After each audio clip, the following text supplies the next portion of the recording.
अब बात करते हैं द्विवेदी युग की। तो निबंध का जो विकास भारतेंदु युग के बाद हुआ है, वो द्विवेदी युग में आकर बहुत तीव्रता के साथ हुआ है। और हमने इससे पहले जो निबंध के विकास की बात की थी, वो हमने भारतेंदु युग को पढ़ा, उसको समझा कि किस प्रकार भारतेंदु युग में निबंध के विकास की एक गति चली है। लेकिन हमने वहाँ ये पढ़ा कि जो निबंध का विकास वहाँ हुआ है, वो उसका मानो बाल्यकाल था। क्योंकि भारतेंदु युग में निबंध में एक चंचलता दिखाई देती है। जैसे एक बालक में एक सरलता होती है, सहजता होती है और एक अक्कड़पन होता है। वो एक बाल स्वभाव जो है वो हमें भारतेंदु कालीन निबंधों में दिखाई देता है। और जो भारतेंदु कालीन निबंध हैं, उनके विकास को देखकर ऐसा लगता है कि वो निबंध का बाल्यकाल स्वरूप था। और जो निबंध का विकास है, वो वस्तुतः भारतेंदु युग के जितने भी निबंधकार हैं, उनमें व्यक्तिकता के साथ साथ उन निबंधों में हमें सामाजिकता के भी समन्वय मिलते हैं। और उनके विषय क्षेत्र में एक व्यापकता है, विविधता है, हास्य और व्यंग का पुट उन्होंने दिया है। लेकिन ये जो रहस्य है और व्यंग है, ये सोद्देश्य है। इसका उद्देश्य किसी सामाजिक या राजनीतिक विषमता पर चोट करना था। गूढ़ से गूढ़ विषयों को भी इस युग के लेखकों ने सरल, सुबोध और मनोरंजक शैली में प्रस्तुत किया है। तो उनकी जो भाषा शैली है, उसमें व्याकरण की दृष्टि से कहीं स्वच्छता या शुद्धता भले ही ना मिली हो, लेकिन हृदय को गुदगुदाने, मस्तिष्क को झंकृत करने, आत्मा को स्पर्श करने की पूर्ण समर्थता भारतेंदु युगीन जो निबंध हैं, उनमें हमें दिखाई देती है। तो हम जो अब बात कर रहे हैं, वो द्विवेदी युग की बात कर रहे हैं। द्विवेदी युगीन निबंध साहित्य का क्षेत्र वास्तव में बहुत विस्तृत है। निबंध के विषय में अंग्रेजी साहित्यकारों ने इस विधा की जो परिभाषा तय की, वो भारतेंदु युगीन निबंधकारों ने बहुत अधिक रूप से मान्य की। और अच्छी स्तरीय समीक्षणीय निबंधों ने ही उस दृष्टि से महत्वपूर्ण कार्य किया। शेष लोग उस स्तर को बनाए नहीं रख सके। इनमें बाल मुकुंद गुप्त हैं, सरदार पूर्ण सिंह हैं, पद्म सिंह शर्मा हैं और रामचंद्र शुक्ल हैं और माधव मिश्र हैं। तो इस युग का जो आरंभ है, वो हम कई बार बात कर चुके हैं पीछे, सरस्वती पत्रिका के संपादन से सुचारू रूप से चला है। क्योंकि सरस्वती पत्रिका का जो संपादन है, वो 1900 की ईस्वी से सन 1900 से प्रारंभ होता है। जिसमें कि पहले 1900 से जो उसका संपादन कार्य था, वो श्याम सुंदर दास जी के पास था। लेकिन 1903 से लेकर के जो इस पत्रिका का संपादन भार है, वो महावीर प्रसाद द्विवेदी जी ने संभाला है। और लगभग 1920 तक वो इस दिशा में कार्य करते रहे और सरस्वती पत्रिका का पूरे तन मन धन से वो एक सेवा में उसकी लग गए। और उसकी सेवा के द्वारा उन्होंने हिंदी साहित्य की सेवा की है। और उनका तो अवदान, अगर हम उसे मूल्यांकन की बात कहें, उसे नापने की बात कहें, तो एक प्रकार से ये महावीर प्रसाद द्विवेदी जी का अपमान करने वाली बात होगी। क्योंकि उनके अवदान को तो मापा ही नहीं जा सकता, जो उन्होंने इन 17 वर्षों में हिंदी साहित्य के लिए किया। तो महावीर प्रसाद द्विवेदी जी ने सभी साहित्यकारों, निबंधकारों की व्याकरण का परिमार्जन करने का कार्य किया, उनकी भाषा को परिष्कृत करने का कार्य किया और भाषा का एक रूप उन्होंने तैयार किया। और हिंदी भाषा में अन्य भाषाओं के शब्दों को स्वीकार किया, तत्सम शब्दों के बहिष्कार को उन्होंने रोका। तो द्विवेदी जी का जो आदर्श है, वो द्विवेदी जी का आदर्श बेकन था। बेकन विचार रत्नावली के रूप में बेकन के निबंधों का अनुवाद उन्होंने किया है। उनके निबंध जो हैं, वो कवि और कविता, प्रतिमा, कविता, साहित्य की महत्ता, क्रोध, लोभ आदि नए नए विचारों से गुंफित हैं। भारतेंदु युगीन निबंधों की सी वैयक्तिकता का प्रदर्शन, सजीवता, रोचकता एवं सहज उस श्रृंखलता का द्विवेदी जी के निबंधों में अभाव है। उनके निबंधों में भाषा की शुद्धता, सार्थकता, एकरूपता, शब्द प्रयोग, पटुता आदि गुण तो मिलते ही हैं, लेकिन साथ ही साथ पर्यवेक्षण की सूक्ष्मता, विश्लेषण की गंभीरता, चिंतन की मौलिकता उनमें बहुत कम है। फिर भी उनके निबंधों में व्यास शैली के कारण पर्याप्त सरलता है। और कहीं कहीं हास्य, व्यंग व भावात्मकता का भी प्रस्फुटन हुआ है। जैसे फ्रांस में प्रजा की सत्ता का उत्पादन और उन्नयन किसने किया है? पदाक्रांत इटली का मस्तक किसने ऊंचा उठाया? साहित्य ने, साहित्य ने, साहित्य ने। तो ये हास्य व्यंग और भावात्मकता का प्रस्फुटन उनके निबंधों में है। द्विवेदी युग के जो अन्य निबंधकार रहे हैं वो माधव प्रसाद मिश्र हैं, गोविंद नारायण मिश्र हैं, श्याम सुंदर दास हैं, पद्म सिंह हैं, अध्यापक पूर्ण सिंह हैं, गुलेरी जी आदि ये उल्लेखनीय हैं। तो विषय वस्तु की दृष्टि से उन्होंने द्विवेदी जी का ही अनुकरण किया, विचारात्मक निबंध लिखे, लेकिन फिर भी इनमें कहीं कहीं शैली की विशिष्टता दृष्टिगोचर होती है। माधव प्रसाद जी ने घृति, सत्य जैसे विषयों पर गंभीर शैली में प्रकाश डाला। गोविंद नारायण मिश्र की शैली में अलंकारों की छटा मिलती है। संस्कृत की शब्दावली से अतिशय प्रयोग के कारण उनके निबंध जटिल से भी हो गए हैं। तो जो द्विवेदी युगीन निबंध हैं उनमें जो महावीर प्रसाद द्विवेदी जी हैं वो तो केंद्रीय व्यक्तित्व हैं, क्योंकि अपनी सरस्वती पत्रिका के रूप में तो वो प्रतिष्ठित थे ही, और उसके द्वारा जो उन्होंने कार्य किया है तो उसके कारण वो संपूर्ण क्योंकि ये द्विवेदी युग भी उन्हीं के नाम से जाना जाता है, उन्हीं के नाम पर द्विवेदी युग की संज्ञा रखी गई है, क्योंकि द्विवेदी युग को द्विवेदी युग होने का जो एक गौरव प्राप्त है वो महावीर प्रसाद द्विवेदी जी के द्वारा ही प्राप्त है।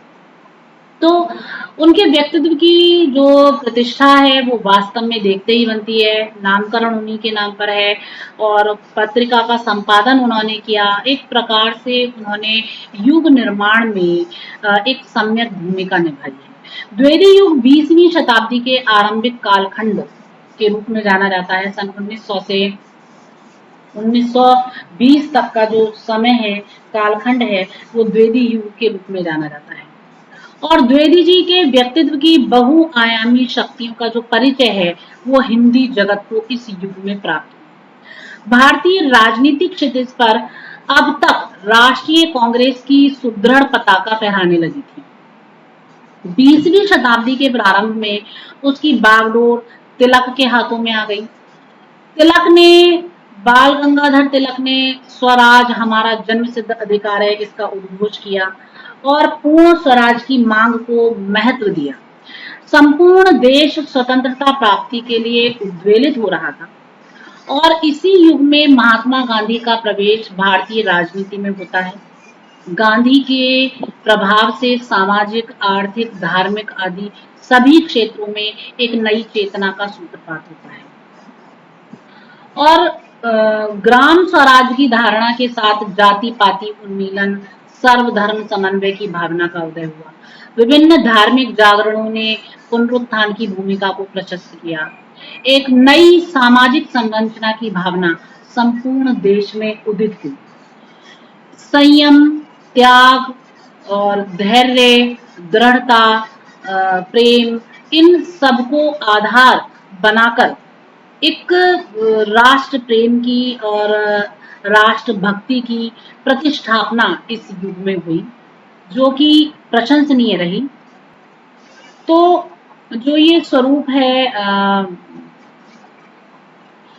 जो उदय इस भावना का हुआ, जिसका सूत्रपात हुआ, जो राष्ट्र प्रेम की भावना का उदय हुआ, जो राष्ट्र भक्ति की नई चेतना का सूत्रपात हुआ, वो इस युग में प्रशंसनीय रहा। ग्राम स्वराज्य की धारणा के साथ जाति पाति उन्मूलन, सर्वधर्म समन्वय की भावना का उदय हुआ। विभिन्न धार्मिक जागरणों ने पुनरुत्थान की भूमिका को प्रशस्त किया। एक नई सामाजिक संरचना की भावना संपूर्ण देश में उदित हुई। संयम, त्याग, दृढ़ता को आधार मानकर नैतिक मूल्यों की स्थापना पर जोर दिया गया। आदर्शवादी चेतना ने समाज को अनुप्राणित किया। तत्कालीन पत्र पत्रिकाओं में इस आशय के लेख, निबंध, टिप्पणियां और वृत्तांत प्रकाशित हुए। तो इसी समूची पृष्ठभूमि ने द्विवेदी युगीन निबंध को विचारपूर्ण, गंभीर विचारों से आप्लावित किया। पढ़े लिखे लोगों की संख्या में वृद्धि हुई, फलस्वरूप जानकारियों का भी दायरा बढ़ा। देश विदेश की नवीन से नवीन जानकारियां, उपलब्धियां हिंदी पाठकों के समक्ष लेखक गण प्रस्तुत करने लगे। यात्रा वृत्तांतों, जीवनियों और संस्मरणों के माध्यम से निबंध ने व्यापक मनोभूमिकाओं को उद्घाटित करना प्रारंभ किया। व्यापक पृष्ठभूमि प्राप्त होने से हिंदी निबंध के विषयों का विस्तार स्वाभाविक था। तो द्विवेदी युग में अनुवाद कार्य को महत्व प्राप्त हुआ। परिणाम स्वरूप अंग्रेजी और मराठी के निबंध साहित्य का अनुवाद हिंदी में होने लगा। इससे हिंदी निबंध की शैली और स्वरूप में परिवर्तन प्रस्तुत हुए। शिल्प, पुरातत्व, इतिहास, दर्शन, शिक्षा, अध्यात्म, यात्रा, अन्वेषण आदि अनेक तरह की ज्ञानात्मक शाखाओं के अध्ययन, अध्यापन और पठन पाठन के कारण इन विषयों को आधार मानकर निबंध रचनाएं लिखी गई। और इन रचनाओं का उद्देश्य यद्यपि सूचना देना और शिक्षित करना था, लेकिन ये निबंध पाठक पर प्रभाव डालने वाले बन गए। इस युग के निबंधों में हमें गंभीरता देखने के लिए मिलती है, बौद्धिकता का आधिक्य देखने को मिलता है, हास्य विनोद का सामंजस्य देखने को मिलता है। अधिकतर निबंध द्विवेदी युग में समाचार पत्रों में, साप्ताहिकों में, मासिकों की जो आवश्यकता की पूर्ति है उनके लिए रचित है। तो इन निबंधों में समसामयिकता, समस्या मूलक सांकेतिकता और सूचनात्मकता का समावेश हुआ। द्विवेदी युग के कारण खड़ी बोली के भाषागत प्रयोग को परिनिष्ठित स्वरूप प्रदान किया गया। उसे व्याकरण सम्मत बनाकर उसके व्यवस्थित स्वरूप को ही साहित्य में अभिव्यक्ति का माध्यम बनाया। क्या है कि सामाजिक सरोकारों के साथ साहित्यिक सरोकार को भी युग में महत्व मिलता है और सैद्धांतिक समीक्षा के साथ व्यवहारिक समीक्षा का मार्ग प्रशस्त किया जा रहा था।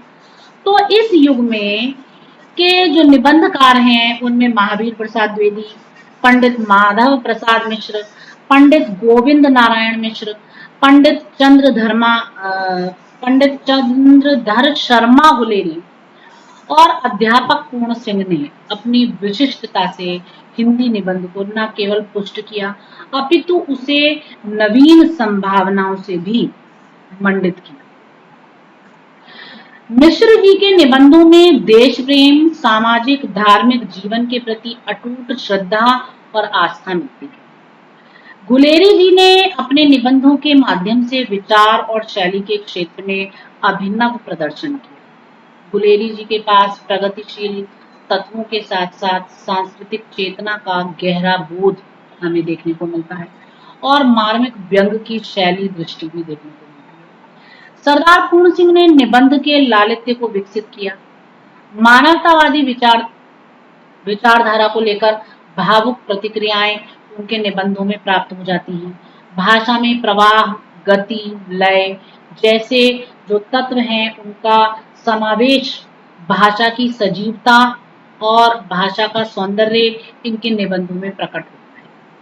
भाषा लक्षणा व्यंजना शक्तियों से भरकर अपनी नवीन अर्थ छटाएं प्रकट करते हुए पूर्ण सिंह जी के निबंधों में व्यक्त होने लगती है। समग्रतः ये कहा जा सकता है कि इस युग के निबंधों में एक राष्ट्रीय जागृति देखने को मिलती है, विश्व प्रेम देखने को मिलता है, सामाजिक एकता, भारत और अन्य देशों का संपर्क, जातीय स्मृतियों का पूरा बहिष्कार और सांस्कृतिक पुनरुत्थान तथा भाषा परिष्कार का निर्देशन, ये सब देखने के लिए मिलता है। निबंध की शैलियों में विकास होता है।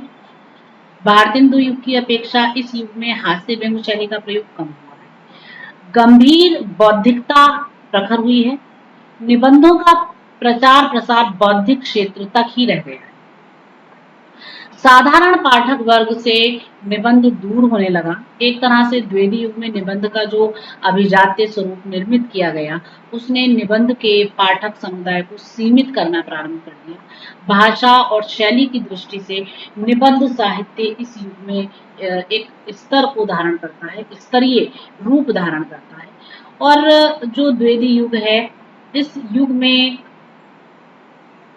जो निबंधकार हैं उनमें सामान्यतः विचार प्रधान निबंध लिखने का हमें स्वरूप मिलता है और गंभीरता अधिक दिखाई देती है, हास्य का पुट कम है। गुलेरी जी के निबंधों को छोड़कर बाकी जो शेष निबंधकार हैं उनमें व्यक्तित्व का प्रस्फुटन नहीं होता। हाँ, व्याकरण की दृष्टि से इस युग में निबंधों की भाषा परिमार्जित, शुद्ध और परिष्कृत हुई। अब बात करते हैं शुक्ल युग। तो गणपति चंद्रगुप्त जी लिखते हैं कि हिंदी निबंध के विकास की गति में तीसरा मोड़ तब उपस्थित होता है जब आचार्य रामचंद्र शुक्ल ने अपने चिंतामणि द्वारा नए विचार, नई अनुभूति और नवीन शैली पाठकों के सामने प्रस्तुत की। तो जो शुक्ल युग है, इस युग में रामचंद्र शुक्ल जी का ही निबंध के क्षेत्र में पदार्पण एक अपने आप में महत्वपूर्ण घटना थी। उनके व्यक्तित्व ने न केवल हिंदी निबंध को समृद्ध किया है, अपितु हिंदी निबंध को नई दिशाएं प्रदान की। इसी के साथ साथ हम देखते हैं कि आचार्य गुलाब राय के अनुसार आचार्य रामचंद्र शुक्ल के निबंध क्षेत्र में पदार्पण करने से निबंध साहित्य में एक नया जीवन है। द्विवेदी युग में विषय विस्तार और परिमार्जन तो पर्याप्त रूप से हुआ, लेकिन उस काल में उतना विश्लेषण करने और गहराई में जाने की प्रवृत्ति उत्पन्न नहीं हो सकी, जबकि शुक्ल जी ने निबंध को ये विशेषताएं प्रदान की। ऐसे ही प्रतिभाशाली व्यक्तित्व आचार्य शुक्ल की महत्ता को प्रतिपादित करते हुए इस युग का नामकरण शुक्ल युग रखा। शुक्ल युग राष्ट्रीय जागरण के सामूहिक संकल्प का काल था और इस समय तक भारतीय राजनीतिक क्षितिज में महात्मा गांधी जी का भी आगमन हो चुका। इस समय नमक सत्याग्रह, भारत छोड़ो आंदोलन, दांडी यात्रा आदि की साहसिक त्याग प्रधान नैतिक जो तैयारियां हैं, उन्होंने भारतीयों के बीच एक नए नैतिक आचरण को जन्म दिया, एक अहिंसावादी प्रवृत्ति को जन्म दिया, एक मानवतावादी प्रवृत्ति को जन्म दिया, मानव मूल्यों की, आदर्शों की, नैतिक आदर्शों की स्थापना की। गांधी जी का जो व्यक्तित्व है, उस व्यक्तित्व ने सामाजिक संस्कार के लिए अपनी महत्वपूर्ण सक्रियता प्रदर्शित की। स्वदेशी की भावना प्रबल हुई और इन सबके साथ ही सांस्कृतिक चेतना का अभ्युदय क्षितिज वर्ग के बीच उदित हुआ। काव्य में यह युग छायावाद का युग कहा जाता है और गद्य में यह युग शुक्ल युग कहा जाता है। भाषा और भाव के सूक्ष्म संस्कार का युग। हिंदी निबंध ने इन सभी परिणत प्रवृत्तियों को अपने भीतर समेटा। द्विवेदी युगीन शास्त्रीयता के स्थान पर एक नई निबंध शैली का विकास हुआ। यद्यपि इस युग के निबंधों में क्रमशः सामाजिक चेतना का अभाव मिलने लगता है, लेकिन निबंधों में सांस्कृतिक भावधारा और राष्ट्रीय चेतना का तल स्पर्शी अनुभव परिलक्षित होता है। साहित्यिक चेतना से संपन्न निबंधों की रचना का गंभीर प्रारंभ जैसे इसी युग से ही होता है। छायावादी काव्य भाषा का प्रभाव, छायावादी सांस्कृतिक चेतना का समावेश और छायावादी कल्पना का आकर्षण इस युग की निबंध चेतना के एक हिस्से में स्पष्ट रूप से प्रदर्शित होता है। आज जिसे हम ललित निबंध के रूप में जानते हैं, यद्यपि उसके बीच भारतेंदु युग में जो मतलब के बीज जो हैं वो भारतेंदु युग में पड़ चुके थे। जो निबंध हम यहाँ देखते हैं ललित निबंध के रूप में जिसे हम जानते हैं, उन ललित निबंधों के बीज भी भारतेंदु युग में ही पड़ चुके थे, किंतु शुक्ल युग में डॉक्टर हजारी प्रसाद द्विवेदी, गुलाब राय जैसे निबंधकारों ने इसे एक अलग पहचान प्रदान की। इस समय के निबंध में छायावादी तत्वों का स्थान स्पष्ट हो रहा था, भले ही यह रुझान शैली संदर्भ में अधिक रहा, मतलब कि एक शैली का रूप लेकर के आया हो, लेकिन था। दूसरी ओर हिंदी साहित्य के विकसित स्वरूप के साथ उसकी आलोचना पद्धति का विकास हुआ। भारतीय और पाश्चात्य समीक्षा सिद्धांतों पर आधारित समीक्षात्मक निबंधों का लेखन प्रारंभ हुआ। स्वयं शुक्ल जी ने इस तरह के निबंध लिखे। समीक्षा के क्षेत्र में व्यवहारिक और सैद्धांतिक समीक्षा का विकास हुआ। प्राचीन ग्रंथों का संपादन करने वाले विद्वानों ने लंबी लंबी समीक्षाएं इन ग्रंथों के संबंध में लिखी, जो व्यवहारिक समीक्षा का श्रेष्ठ उदाहरण बनकर हमारे सामने आती है।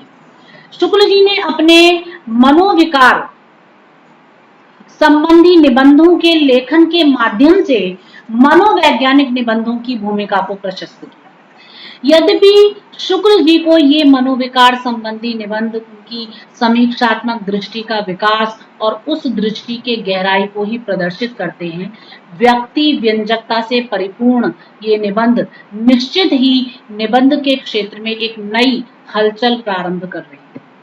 डॉक्टर गणपति चंद्र गुप्त ने शुक्ल जी की इन विशेषताओं का उल्लेख करते हुए लिखा है कि इन निबंधों में एक ओर चिंतन की मौलिकता, विवेचना की गंभीरता, विश्लेषण की सूक्ष्मता और प्रौढ़ता दृष्टिगोचर होती है, तो दूसरी ओर उनमें लेखक की एक व्यक्तिकता, मात्रात्मकता, व्यंग्यात्मकता का दर्शन भी स्थान स्थान पर होता है। उनके निबंधों में विषय और व्यक्ति का ऐसा समन्वय हुआ है कि इस बात का निर्णय करना कठिन हो जाता है कि उन्हें विषय वस्तु प्रधान कहें या व्यक्ति प्रधान कहें। इसी समय विभिन्न विश्वविद्यालयों में हिंदी साहित्य का स्नातकोत्तर कक्षाओं में अध्ययन प्रारंभ हुआ और इसीलिए समीक्षात्मक निबंधों की आवश्यकता की प्रतिपूर्ति भी की जाने लगी और शोधात्मक निबंध साहित्य का लेखन भी प्रारंभ हुआ। इस युग के प्रमुख निबंधकारों में बाबू गुलाब राय, पद्मलाल पुन्नालाल बख्शी, माखनलाल चतुर्वेदी, वियोगी हरि, राय कृष्णदास, जयशंकर प्रसाद, सिया राम शरण गुप्त, राहुल सांकृत्यायनन, निराला आदि का प्रमुखता से नाम लिया जा सकता है। इन सभी निबंधकारों ने एक अच्छे उत्कृष्ट शैली के निबंध देकर हिंदी साहित्य जगत को उसकी निबंध विधा को समृद्ध किया। बाबू गुलाब राय ने निबंधों में विचारात्मकता, साहित्यिकता, आत्मसंस्करणात्मकता और हास्य विनोदात्मकता का समावेश भर दिया है। इनके निबंधों में व्यक्तित्व की सरलता, अनुभूति की तरलता, विचारों की स्पष्टता एवं शैली की सुबोधता प्राप्त होती है। दरअसल बाबू गुलाब राय एक समीक्षक, एक व्यंग निबंधकार और एक ललित निबंधकार की मिली जुली रेखाओं वाले व्यक्तित्व को धारण करने वाले हिंदी निबंध के क्षेत्र में एक नए हस्ताक्षर के रूप में उपस्थित हुए थे। पद्मलाल पुन्नालाल बख्शी ने निबंध को कुछ प्रयोगात्मक रूप प्रदान कर दिया। बख्शी जी के निबंधों में निबंध की स्वच्छंद वृत्ति स्पष्ट रूप से दिखाई देती है। विचार और भाव का सुमधुर संयोग बख्शी जी के निबंधों में दृष्टव्य है। इसके बाद यदि हम राय कृष्णदास जी को देखें, वियोगी हरि जी के निबंधों को देखें, तो उनके निबंधों में हमें काव्यात्मकता का पुट मिलता है। इनके निबंधों को पढ़ते हुए गद्य काव्य का आनंद आता है। ऐसा लगता है कि हम गद्य काव्य में खो गए। प्रसाद जी के निबंधों में गंभीर अध्ययन, मौलिक चिंतन और काव्यात्मकता का सम्मिलित प्रभाव है। निराला जी के निबंध उनकी प्रखरता और उग्र विद्रोही चेतना से ही उद्भूत हुए। अब माखनलाल चतुर्वेदी जी को ले लीजिए। इनके निबंधों में भावुकता का पुट सर्वाधिक है। तो पत्र पत्रिकाओं और पुस्तकों के माध्यम से इस युग में निबंध का प्रचार और प्रसार हुआ। अनेक निबंधकारों के अनेक निबंध संग्रह प्रकाशित हुए और निबंध की एक समग्र छवि निर्मित हुई। जीवनी, संस्मरण, आत्मकथा, यात्रा वृत्तांत जैसे निबंध प्रकारों का भी प्रचुर मात्रा में सृजन होने लगा। शुक्ल के निबंधों में वस्तुपरक और आत्मपरक दोनों तरह के निबंधों की रचना हुई। आत्मपरकता की प्रवृत्ति अधिक बढ़ी है। निबंध विचारात्मक अधिक हुए, किंतु भावात्मकता को उन्होंने पीछे नहीं छोड़ा। अधिकांश कवियों ने ऐसी निबंध रचनाएं की जिनमें उनका कवि व्यक्तित्व भी सक्रिय रहा है और अपने पूर्ववर्ती युगों की अपेक्षा इस युग का निबंध अधिक गंभीर, विवेचनापूर्ण, अधिक प्रभावशाली इन गुणों को धारण करता है। एक प्रकार से कह सकते हैं कि यदि भारतेंदु युग निबंध का बाल्यकाल है, द्विवेदी युग निबंध का युवा काल है, तो शुक्ल युग निबंध का प्रौढ़ काल है। शुक्ल युग निबंध की भाषा का समृद्धि काल है। इस युग की भाषा परिनिष्ठित, प्रांजल और प्रसंगानुकूल है। छायावादी संस्कारों से भाषा को लाक्षणिक और व्यंजनात्मक शक्तियां प्राप्त हो रही थी। उनका उपयोग निबंधकारों ने अपने निबंधों में किया। तत्सम शब्दावली लेकर आम फहम शब्दावली का प्रयोग भी इस समय की भाषा में प्राप्त होता है। इस युग के निबंधकार भाषा की रचनात्मक शक्तियों का प्रयोग बड़े अच्छे से करते हैं। निबंधों की शैली में भी अनेक परिवर्तन प्राप्त होते हैं। गूढ़ गहन विषयों से लेकर विश्लेषणात्मक शैली, ललित निबंधों में कल्पना की उड़ान को आधार बनाकर ललित शैली आदि अनेक तरह की शैलियां अपने सहज स्वभाव से इस युग में प्रस्तुत हुई। तो जो शुक्ल युग है, इस शुक्ल युग में जो एक निजी विशिष्टता है, उससे युक्त शैली, मौलिकता, विचारात्मकता, हास्य व्यंग से ओतप्रोत उक्तियों की विशेषता निबंधकार के रूप में शुक्ल जी ने अपनाई और ये विशेषताएं अन्यों में भी हमें प्राप्त हुई। तो निबंधों की भाषा प्रवाह प्रांजलता को प्राप्त कर सकी है। संक्षेप में हिंदी निबंध के इतिहास में यह युग निबंध का स्वर्ण युग कहा जा सकता है। अब शुक्लोत्तर युग की बात चलती है जो 1940 ईस्वी से प्रारंभ होता है और ये जो शुक्लोत्तर युग है, ये युग हिंदी निबंध में सन 1940 से माना जाता है, किंतु उसमें स्वतंत्रता प्राप्ति और स्वातंत्र्योत्तर भारत के आकाश में धारित होने वाले झंझावातों का भी उल्लेख प्राप्त होता है। हालांकि जो एक निबंध का विकास है वो हमें क्रमिक रूप से दिखाई दे रहा है। उसका एक क्रमिक विकास धीरे धीरे उत्तरोत्तर होता चला जा रहा है और उसको हम किसी भी रूप में कम नहीं आंक सकते हैं। तो हम जो देखते हैं कि जो शुक्लोत्तर युग है वो आचार्य रामचंद्र शुक्ल की निबंध शैली का उनके समसामयिक तथा परवर्ती निबंधकारों पर बहुत गहरा प्रभाव पड़ता है और आलोचनात्मक तथा विचारात्मक निबंधों की परंपरा में उत्कृष्ट कोटि के निबंध इस शुक्लोत्तर युग में लिखे गए। इस युग के प्रमुख निबंधकारों में हमारे पास नाम आते हैं आचार्य नंद दुलारे वाजपेयी। मूलतः विचारक एवं आलोचक रहे हैं, अतः उन्होंने मुख्यतः आलोचनात्मक निबंध ही लिखे हैं। वस्तुतः इस दृष्टि से वे आचार्य रामचंद्र शुक्ल की परंपरा में आते हैं। उनकी शैली की बौद्धिकता एवं तार्किकता उच्च स्तरीय पाठकों को बौद्धिक आनंद प्रदान करने वाली है। डॉक्टर वासुदेव शरण अग्रवाल का स्थान भारतीय संस्कृति एवं पुरातत्व संबंधी विषयों पर निबंध रचयिताओं में महत्वपूर्ण है। आत्मानुभूति परक वैयक्तिक निबंध प्रस्तुत करने की दृष्टि से पंडित शांति प्रिय द्विवेदी का हिंदी साहित्य में विशिष्ट स्थान है। डॉक्टर नगेंद्र ने साहित्यिक आलोचनात्मक निबंधों की अभिवृद्धि में असाधारण योग दिया है। जैनेन्द्र कुमार मुख्यतः कथाकार हैं, किंतु निबंधों के क्षेत्र में भी उन्होंने योगदान दिया है। जैनेन्द्र जी ने प्रायः दार्शनिक, मनोवैज्ञानिक, साहित्यिक आदि विभिन्न विषयों पर अपने विचार प्रकट किए। तो जो ये युग है मौलिक चिंतन पूर्ण निबंध हजारी प्रसाद द्विवेदी की ख्याति के रूप में अत्यंत उभर कर आए हैं और साहित्य, संस्कृति और भाषा की समस्याओं पर उन्होंने दर्जनों श्रेष्ठ निबंध लिखे और उनमें व्यक्तित्व की अमिट छाप लगाकर इतना रोचक और आह्लादक उन्होंने अपने निबंधों को बना दिया कि अशोक के फूल, विचार और वितर्क, कल्पलता, आलोक पर्व, कुटज आदि निबंध संग्रहों को हिंदी की अक्षय निधि समझा जाता है। निबंधों में विषयानुसार शैली का प्रयोग करने में द्विवेदी को अद्भुत क्षमता प्राप्त रही है। संस्कृत के तत्सम शब्दों के साथ ठेठ ग्रामीण जीवन के शब्दों का प्रयोग इनकी शिल्प का गुण बन गया।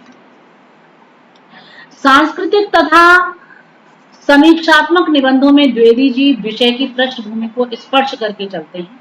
पुराण, धर्म, दर्शन सभी कुछ ऐसी सरलता से उनके निबंधों में समन्वित हो जाते हैं जैसे कि पाठक विस्मय विमुग्ध हुए बिना नहीं रहे। तो हम देखते हैं कि जो ये शुक्लोत्तर युग है, ये शुक्लोत्तर युग स्वतंत्रता प्राप्ति और स्वातंत्र्योत्तर भारत के आकाश में धारित होने वाले झंझावातों का उल्लेख करता है। स्वतंत्रता प्राप्ति के बाद देश निर्माण की संकल्पना को लेकर उस देश के जन की गहन आस्था और विश्वास का प्रतिबिंबन तत्कालीन कलात्मक रचनाओं में प्राप्त होता है। स्वतंत्रता के बाद इस देश की बागडोर प्रथम प्रधानमंत्री जवाहरलाल नेहरू जी के हाथ में आई और उनके व्यक्तित्व की स्वप्नशीलता देश से अभिभूत हुआ। पूरा जो देश है वो उनके व्यक्तित्व की स्वप्नशीलता से अभिभूत हुआ। निर्माण के नए नए क्षितिज आकार ग्रहण करने लगे, लेकिन देश विभाजन और चीन के आक्रमण की त्रासदियों ने देश के मानस को झकझोर दिया। एक बार फिर से यथार्थवादी चिंतन की ओर हमारा प्रबुद्ध वर्ग लौट गया, लेकिन स्वातंत्र्योत्तर भारत में राजनीतिक प्रबलता में अपनी क्रूरता के माध्यम से संपूर्ण सामाजिक मूल्यों को छिन्न भिन्न कर दिया गया। नैतिकता का ह्रास हुआ, राजनेता चालाकियों से अपनी स्वार्थ पूर्ति करने लगे, वैज्ञानिक और औद्योगिक विकास ने देश के विश्व बिरादरी में खड़ा कर दिया देश को, और ग्लोबलाइजेशन की जो संस्कृति है वो प्रारंभ होने लगी। इस समूचे परिवेश ने हिंदी निबंध को प्रभावित किया, साहित्य का स्थान राजनीति ने लेना प्रारंभ कर दिया, पत्रकारिता की लोकप्रियता में इजाफा हुआ।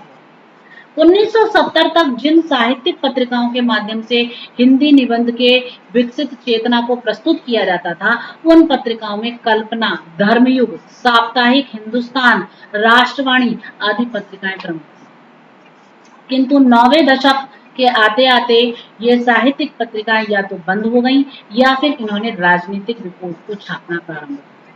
यानी कि पूर्ण रूपेण इन पत्रिकाओं ने राजनीतिक स्वरूप ले लिया और जिन्होंने नहीं लिया वो बंद। तो दैनिक पत्रों में रविवारिये ने भी राजनीतिक वैज्ञानिक निबंध अधिक प्रकाशित किए और विदेशों में लोगों का आवागमन बढ़ा, इसलिए यात्रा संस्मरण में वृद्धि हुई। छायावादी साहित्यकार इस समय तक लगभग अपनी जीवन संध्या में पहुंच चुके थे, इसलिए उन्हें आत्मकथा लेखन की प्रवृत्ति जो है बढ़ी और आत्मकथा लेखन लोकप्रिय विधा के रूप में तब सामने आए। जीवनी संस्मरण आदि के लिए भी उपयुक्त अवसर प्राप्त होने लगे। आधुनिक युग के निबंधों की विषय भूमि व्यापक हुई। साहित्य, राजनीति, आर्थिक वैज्ञानिक चेतना, विश्व की तत्कालिक समस्याएं, मनोरंजन, सिनेमा, खेलकूद, दूरदर्शन सभी विषयों को लेकर आज पर्याप्त मात्रा में निबंध लिखे जाने लगे हैं। इस बीच व्यंग निबंध को अत्यधिक लोकप्रियता प्राप्त हुई है। आधुनिक युग में अनेक व्यंगकार व्यंग लेखन में सक्रिय हैं। हमारे युग की विडंबना और अंतर विरोधों को व्यंग में अधिक सशक्त ढंग से व्यक्त किया जा सकता है। साहित्यिक दृष्टि संपन्न निबंधों की लोकप्रियता में भी आत्मलेखन भी कम होने लगा। निबंधों की सामाजिक और सांस्कृतिक चेतना में ज्ञान मूलक प्रवृत्तियां परिलक्षित हो रही हैं। फिर भी आधुनिक युग का निबंध अपने लिए एक नया संसार तलाश रहा है, जिसमें वह अपनी शक्ति और सामर्थ्य को प्रस्तुत करने की क्षमता लिए हुए है। इस युग के निबंधों का आकार भी छोटा होता जा रहा है और कोई भी विषय निबंध के लिए निर्धारित हो सकता है, उसकी कोई सीमित अवस्था नहीं है। इस युग में जीवन को अधिक यथार्थ ढंग से और गंभीरता पूर्वक देखने की प्रवृत्ति प्राप्त होती है।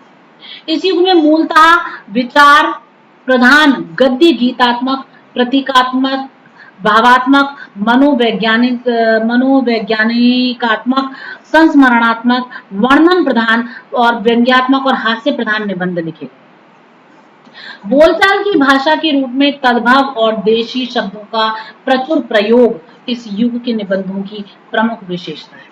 इस युग के प्रमुख निबंधकारों में आचार्य हजारी प्रसाद द्विवेदी, आचार्य नंद दुलारे वाजपेयी, वासुदेव शरण अग्रवाल, शांति प्रिय द्विवेदी, डॉक्टर नगेंद्र, जैनेन्द्र कुमार, डॉक्टर रामविलास शर्मा, प्रभाकर माचवे, इला चंद्र जोशी, रामवृक्ष बेनीपुरी, रामधारी सिंह दिनकर, शिवदान सिंह चौहान, महादेवी वर्मा, अज्ञेय, कुबेर नाथ राय, विवेकी राय, विद्या निवास मिश्र आदि सभी तो प्रमुख हैं। सन 1965 के बाद प्रकाश में आए प्रायः सभी साहित्यकारों ने निबंध लिखे हैं। यात्रा संबंधी निबंध लेखकों में स्वामी सत्यदेव परिव्राजक, राहुल सांकृत्यायन और देवेंद्र सत्यार्थी के नाम प्रमुख रूप में लिए जाते हैं। तो इस युग में निबंध की एक अलग कोटि अधिक विकसित रूप में सामने आई, जिसे ललित निबंध के नाम से अभिहित किया गया। कुछ आलोचक इसे एक स्वतंत्र विधा के रूप में मान्यता देते हैं और इसी युग की देन मानते हैं। अज्ञेय, वियोगी हरि, कुबेरनाथ राय, विवेकी राय, विद्यानिवास मिश्र, श्याम सुंदर दुबे, श्री राम परिहार आदि इस क्षेत्र के अग्रणी रचनाकार हैं। तो ये जो निबंध का युग है, ये एक प्रौढ़ावस्था को प्राप्त होता है, जिसमें हम देखते हैं कि निबंध अपने परिपक्व रूप में सामने आता है। प्रमुख प्रमुख निबंधकारों पर यदि हम एक एक दृष्टि डालें तो हम देखते हैं कि जो ये निबंधकार हैं, जैसे कि हमारे सामने इला चंद्र जोशी हैं, अनेक विधाओं में लेखन कार्य करते रहे हैं। वे जिस रूप में सोचते हैं उसी रूप और शैली को अक्षुण्ण रखते हुए उसे व्यक्त भी करते हैं। जोशी जी ने समीक्षात्मक निबंध लिखे तो पाश्चात्य मनोविश्लेषण शास्त्र को दृष्टि में रखकर निबंध रचना की। डॉक्टर नामवीर सिंह का नाम आधुनिक समय में निबंध साहित्य को समृद्ध बनाने में डॉक्टर साहब का महत्वपूर्ण योगदान है और इनके द्वारा लिखित जो निबंध हैं वो तथ्य और तर्क प्रमाणों के द्वारा पुष्ट होने पर सुग्राह्य होते हैं और इन निबंधों की शैली में वक्तृत्व कला का पुट रहता है। डॉक्टर भगवत चरण उपाध्याय का नाम लें तो ये गंभीर लेखन के लिए जाने जाते हैं और इनके निबंध संग्रहों में भारत की संस्कृति का सामाजिक विश्लेषण, इतिहास के प्रश्नों पर खून के धब्बे, सांस्कृतिक निबंध आदि उल्लेखनीय हैं। इसके अलावा हम शिवदान सिंह चौहान का नाम लें तो निबंध साहित्य में सर्व प्रगतिवाद और प्रगतिशीलता का उल्लेख जो किया गया था, उसी परंपरा को शिवदान सिंह जी आगे बढ़ाते हैं। मार्क्सवादी सोच भी इनके निबंधों में स्पष्ट रूप से झलकती है, किंतु विवेचन विश्लेषण की क्रिया में चौहान तर्क सम्मत पद्धति को पुष्ट करते रहे हैं। लक्ष्मी नारायण वर्मा के निबंध कला, संस्कृति, साहित्य और दर्शन जैसे विषयों पर लिखे गए हैं और वासुदेव चरण अग्रवाल सांस्कृतिक विषयों पर निबंध लिखने वाले में अन्यतम है। पुराण, इतिहास, धर्म, दर्शन, पुरातत्व को जीव्य बनाकर भारतीय संस्कृति के विविध पक्षों का उद्घाटन इन्होंने किया है। सच्चिदानंद हीरानंद वात्स्यायन अज्ञेय, इन्होंने पत्र पत्रिकाओं के जैसे सैनिक, विशाल, भारत, बिजली, प्रतीक, दिनमान, नव भारत टाइम्स के संपादन में महत्वपूर्ण भूमिका का निर्वहन करते हुए गद्य विधा की समृद्धि में योगदान दिया है और इनके साहित्य समीक्षा विषयक निबंध विचारात्मक कोटि में आते हैं और निबंध को व्यंजक बनाने के लिए इन्होंने उर्दू, अंग्रेजी के शब्दों को प्रयुक्त किया है।